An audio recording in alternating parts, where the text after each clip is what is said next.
Magandang araw, Sir R. Matagal na to pero hanggang ngayon hindi ko makakalimutan ang gabing yon. Tricycle driver ako dito sa Laguna. Madalas akong bumiyahe hanggang hating gabi, lalo na kung kulang pa sa boundary.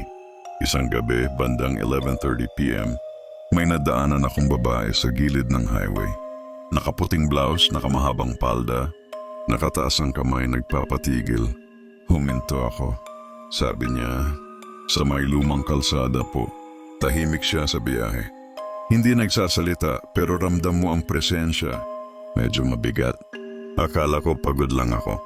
Pagdating sa mismong kanto ng lumang kalsada, tinanong ko, "Dito na po, ate?" Hindi siya sumagot. Paglingon ko sa likod, wala na siya.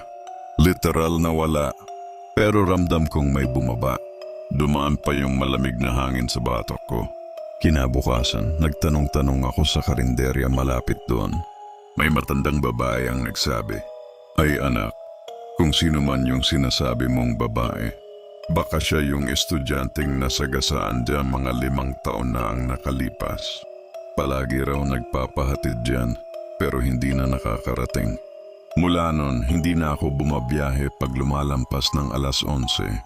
Pero minsan, pag walang sakay ang tricycle ko, may biglang mabigat sa likod. At sa rearview mirror minsan lang pero sigurado ako, may puting palda na aninong dumudungaw.